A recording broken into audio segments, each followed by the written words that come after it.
조선시대 연산군의 기상천외한 여론장악.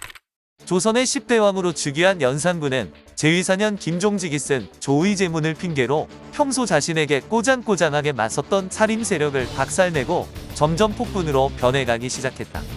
연산군은 제29년 술에 취해 도성 내 여성들이 모여 사는 절 정업원을 쳐들어가 늙고 못생긴 비구니들을 쫓아내고 젊고 예쁜 비구니 여럿을 단체로 가늠한 뒤 금도를 넘어선 완전한 폭군의 길로 접어든다.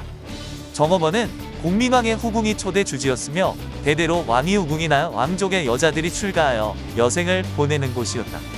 즉 그는 선왕의 후궁이거나 왕족의 여성들을 가늠한 것이다.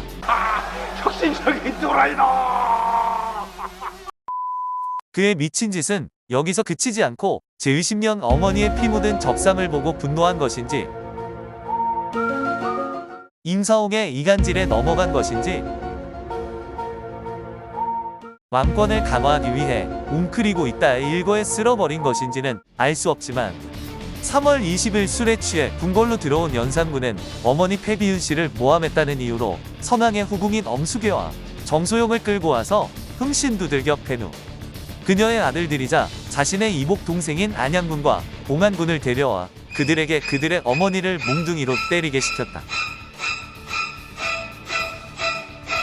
결국 격한 몽둥이질에 선왕의 후궁들이 죽어나간 후 연산군은 할머니인 인수대비에게 찾아가 대비는 어찌하여 우리 어머니를 죽였습니까? 라고 말하며 행패를 부렸다. 다음 날부터 연산군은 어머니 죽음과 관련된 자는 훈구파 살인파 할 것 없이 공평하게 모가지를 비틀었고 이미 죽어있는 자는 시체를 끄집어내 부관참시했다. 어머니를 이리도 사랑한다는 놈이 어머니 기일에도 붕가붕가를 무호사와 갑자사화를 거치며 이제 그의 주위엔 그의 뜻을 거스를 사람이 없었고 이제 연산군은 무소불위의 절대 권력을 누리게 되었다. 이 시기 연산군의 처남인 신수영의 집에 한 남자가 찾아왔는데 그는 이규라는 관리가 보내서 왔다며 서찰을 전하고 사라졌다. 그 안엔 한글로 쓰여진 3장의 투서가 들어있었는데 이름을 숨기 익명으로 되어 있었다. 한글 익명서의 내용은 갑자사화에 대한 비판과 왕이 주색에 빠져 있다는 것, 그리고 얼마 후 왕위에서 쫓겨날 것이라는 거였다.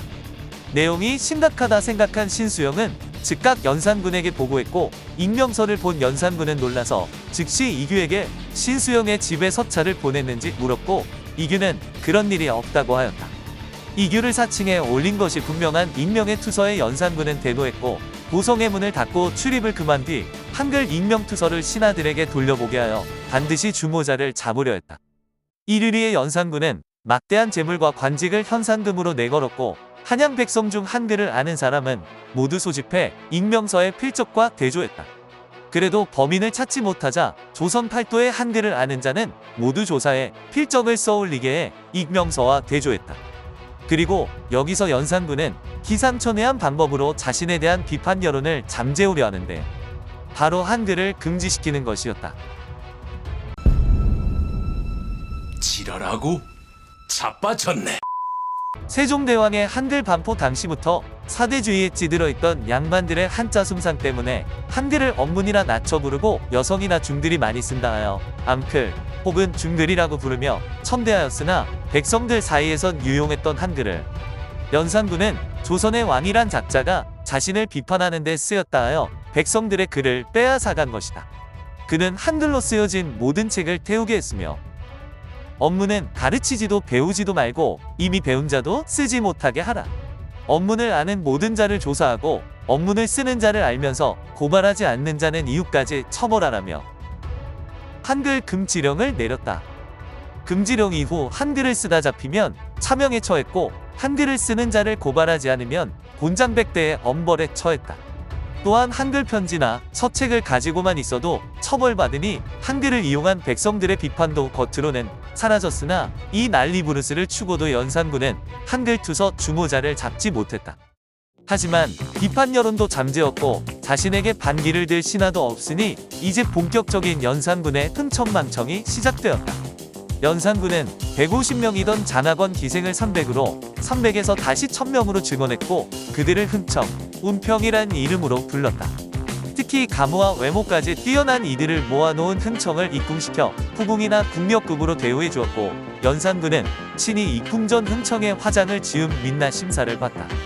흥청의 숫자는 300에서 시작해 2000명까지 늘어갔고, 연산군은 흥청을 1만 명까지 늘릴 계획을 가지고 있었다. 그는 흥청을 다시 3가지 과로 나누어 자신과 잠자리를 한 흥청, 잠자리를 했는데 맘에 안 들었던 흥청, 아직 안 잔 흥청으로 나누었고, 졸라 꼼꼼하네. 자신의 사생활 이야기가 새어나갈까 흥청들이 다른 기생들과 접촉하지 못하게 단속했다. 흥청이나 운평 등으로 뽑힐 정도 실력과 외모를 가진 기생들은 당연히 처녀보다 이미 결혼을 한 여자들이 대부분이었고, 아이가 있는 여자도 많았으나 연산군은 이들이 이전 남편이나 아이를 만나지 못하게 하였고, 어길시 엄벌에 처했다. 여기서 만족하지 못하고 더 많은 기생을 원하던 연산군은 전국의 채용사 채청사를 파견해 젊고 예쁜 여자는 출신에 상관없이 한양으로 끌고 와 기생으로 만들었다. 또한 증조 할아버지인 세조를 욕되게 했다며 무호사화를 일으켜 피바람을 일으켜놓고 세조가 증축해 다시 세운 원각사에서 중들을 쫓아내고 기방으로 만들어버린다. 뭐가 말이 자꾸 안 맞아.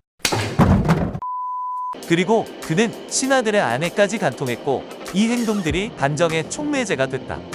사치는 기본이요, 폐륜과 여색에 빠지고 민가를 밀어버려 사냥터를 만들고 팔도 여자들을 끌고 와 기생살이를 시켰으며, 자신을 비방하는 한글 투서가 돌자 한글을 금지시켜버린 엽기적인 왕은 중종반정으로 신하들에 의해 축출된다. 중종반정을 주도했던 박원종은 왕실과 사돈으로 엮여있는 명문 집안이었고, 성종시대를 거쳐 연산군 때도 고위직을 두루 거치며 잘 나갔으나 그는 연산군에게 반정의 칼끝을 들이대는데, 그 이유는 그의 누이 때문이라는 설이 있다. 박원종의 누이 박씨는 성종의 형인 월산대군의 부인으로 연산군에겐 큰어머니가 되었다. 남편인 월산대군이 죽고 일찍 과부가 된 그녀는 그녀의 집에서 연산군의 어린 원자 이황을 키웠고, 그가 세자가 되어 궁으로 들어가자 연산군은 박씨를 자유롭게 궁에 드나들며 세자를 돌볼 수 있게 하였다. 또한 연산군은 박씨에게 쌀과 명포 노비할 것 없이 매우 후하게 베풀었는데, 사실 연산군은 박씨를 궁궐에 며칠씩 머무르게 하며 그녀와 간통을 저질렀던 것이다. 결국 박씨는 연산군의 아이까지 베게 되자 자결하기 위해 약을 먹었고, 죽음을 앞두고 동생 박원종에게 원수를 갚아달라는 유언을 남기고 죽었다. 이걸 어떻게 보고만 써! 결국 참지 못한 박원종이 성희안과 함께 반정을 이끌었다는 것이다. 반정이 일어나자 연산군은 도주나 저항하지 않고 순순히 운명을 받아들였다. 폐위된 연산군은 강화도로 유배간 지 불과 몇 달 후 쓸쓸한 죽음을 맞는다.